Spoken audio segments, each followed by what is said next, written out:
Alright, so obviously I've inlaid all the, I don't know what to call these, you know, square outlines, little perimeters of the squares. I've done the purfling around the edge.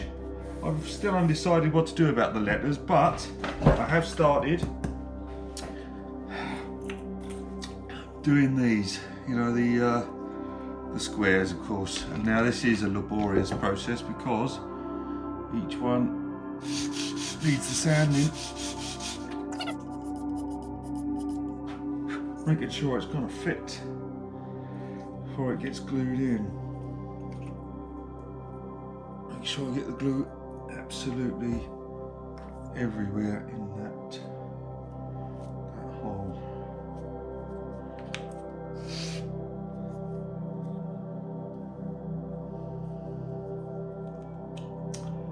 Make sure I get the grains the right way around. Right.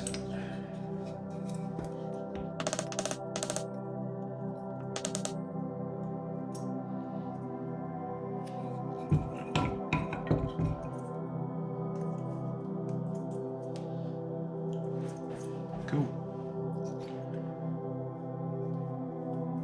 So, only 60 to go.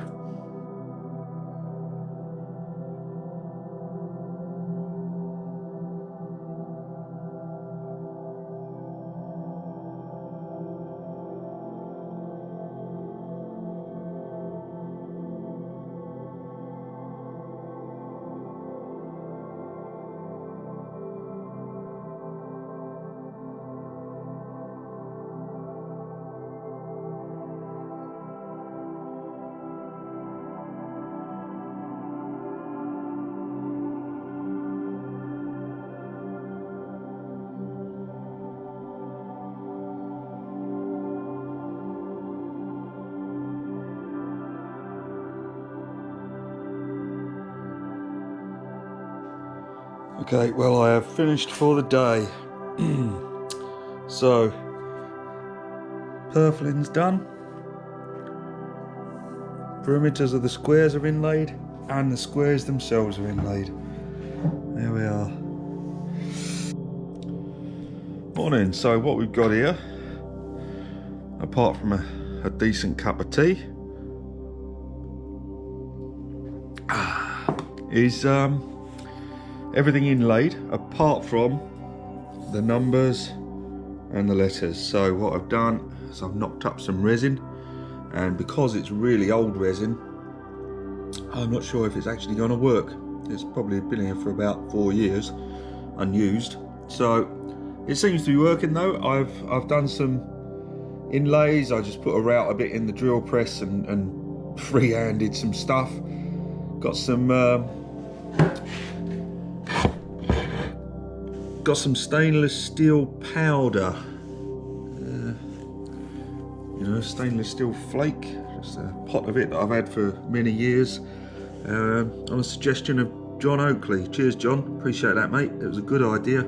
And so now I've put some stainless at the bottom of that. I'm just waiting for it to go off, and I'll sand it back and test it, and if that looks good, it will go in the letters. But next, while I'm waiting for this to dry, I'm gonna start sanding this lot back, because really I've left far too much sticking out here.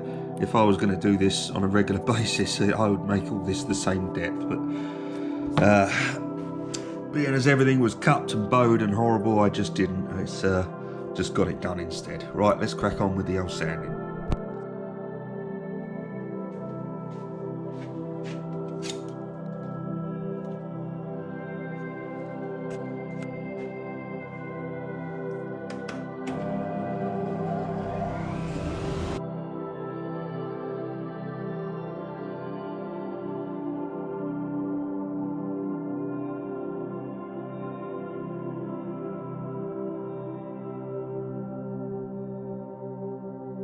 Right then, this is a real pain.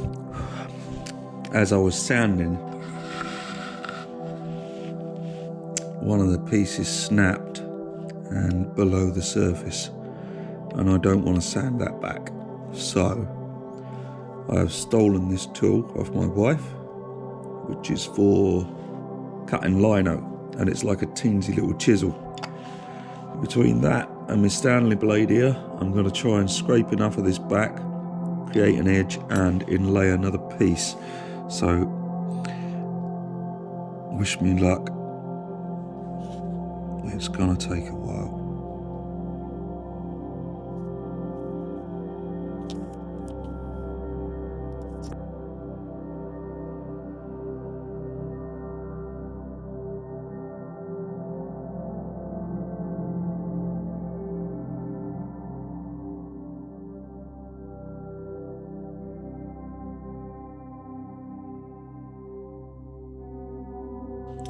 Right, there's nothing else for it. To get that piece out that I want to get out, I've got to make a chisel. So I've got this really old screwdriver that I'm going to grind down, and really what I want is a kind of 1mm chisel at the end of it. So let's get my glasses on and get going.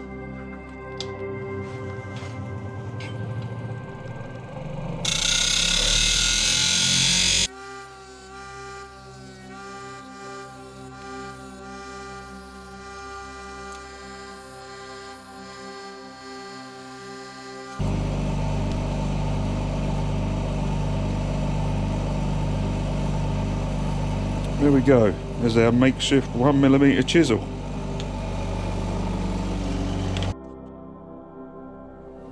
Just getting using this chisel I've just knocked up on the grinder. See if we can get some of this stuff out of here. And oh yeah, look, that's the tool. That's the tool to be having for this job.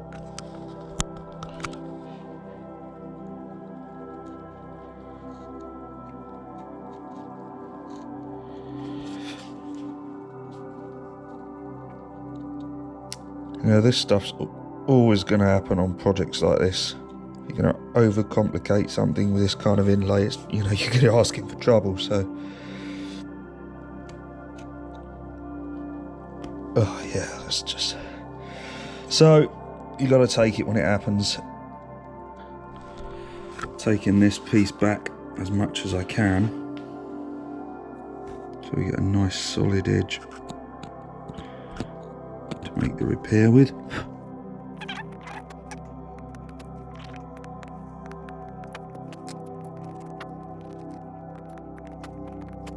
Well, this screwdriver, this really old screwdriver, was my granddad's. I've repurposed it so many times as like a bradawl and other things, and now a chisel. Every time I do it, I think of him, and he's been gone a while, so it's always nice. Do it at work and think your old granddad.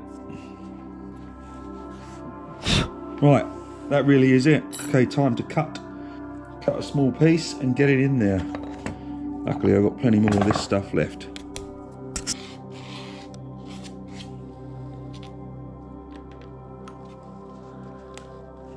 Right, I think that's going to be it. I think that's our one.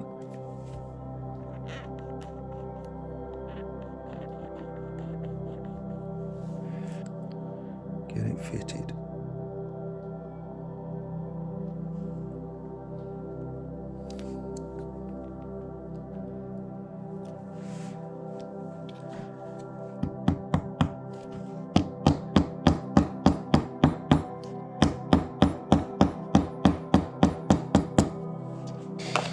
Don't need as much as that.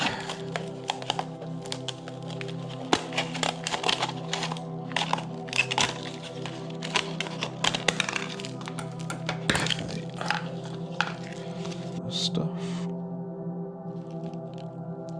It's going to be more than enough.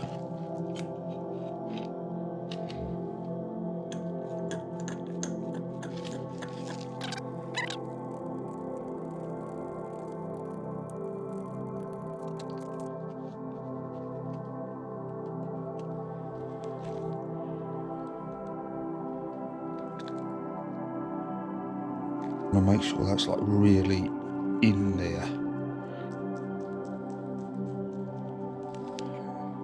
See, I want this stainless to go all the way into the lettering.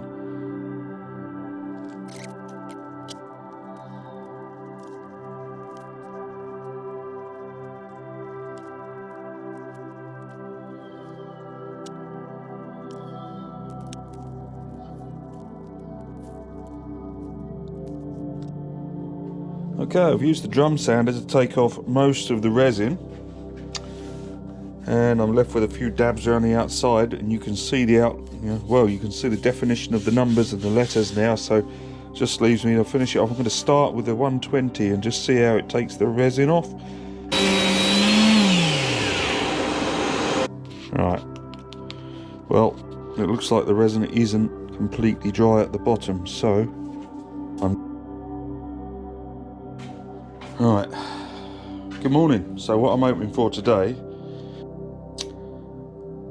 is to start sanding off the resin, and hopefully it's properly cured. I was a little bit impatient yesterday, and I paid for it. It's subtle, it's not like neon pink or anything, so I think it suits the board quite well. All of this lot to go.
Well, here we are.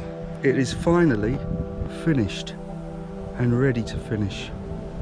It is so smooth. I have sanded this through every grit to 1000, and that is, if you don't know what that means, it means it's well, it's smoother than a baby's bum.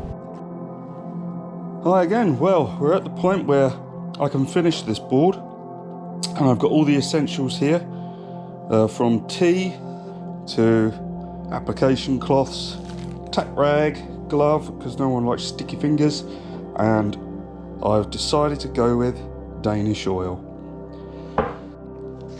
Right, if you don't know what a tack rag is, it's simply a sticky cloth. As you can see here, look, it's used, it just looks sticky, doesn't it? It's like Denso tape or something. But it's basically used to lift all the dust particles out of the grain. Make sure you get, more commonly in paint. You definitely use this if you were going to paint a guitar or something similar, for example, in the spray booth. And you do not want those foreign objects on it. But you may be able to see if you run it over very lightly, you don't want to grind it in. If you run it over this, it will lift straight out of there, look. It will lift dust particles out. You do not have to do this. You can take a air duster to it, a compressor or something like that, and you'll get rid of most of it. A lot of it comes off on the rag you'll use to apply the oil with, but I don't know, with something like this, I just wanted to do it. There's no reason not to when you've got them on the shelf. This will probably be unpopular with some woodworking guys, I suppose, but I tend to buy these. They are, I got these from Axminster, so I can't remember. They're like 25 quid for a box of X amount of kilos, and I've totally forgotten what the number is. But basically what they are is old hospital sheets, and they've been washed a zillion times, and they don't shed any lint. And if you're doing an oil finish, you don't want lint all over your finish, and be picking it out. It's like getting, a paintbrush here in your gloss paint. So a lot of people use old t-shirts and so on, and yeah, you can do that. but I've found these to be the best thing, and I'm quite happy to pay for them. Right, sorry to babble on. This isn't supposed to be a tutorial or anything. I'm sure if you're watching this, you either don't care or you already know. So let's get on with applying this oil. Now, you'll see just how much this affects. That is, you know, a profound difference.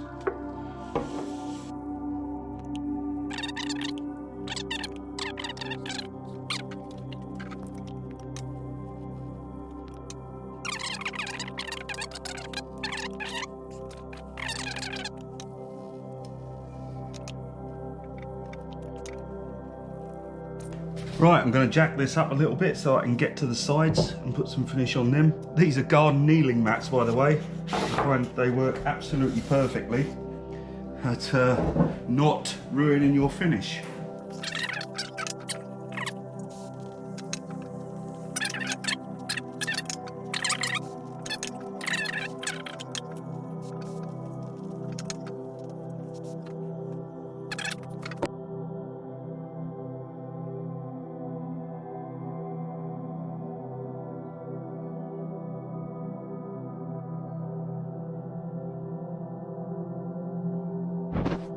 Well, that's it. The chessboard is done. I have to finish the underside, of course, but to all intents and purposes, it's done. You know, it's ready to play. So I hope you've enjoyed all of this, just me videoing and documenting what I've done for a bit of fun. I think to give you an idea of how much this would cost, you wouldn't believe me. So it's taken me the best part of 5 days, although some of that is waiting. So I could have been doing other things in that time. So even if we rounded it and said, okay, it'll be 3 days. So that's 3 days work in a fully equipped workshop with probably 150 quid's worth of wood. So yeah, the next time you see something in a shop and you think, wow, that's really expensive, why have I got to pay that much? Maybe it's just our perception of how much things cost now, because we get them all made overseas by the lowest bidder rather than, you know, made by a bloke in a shed. Anyway, I hope you enjoyed. Thanks for watching. Cheers.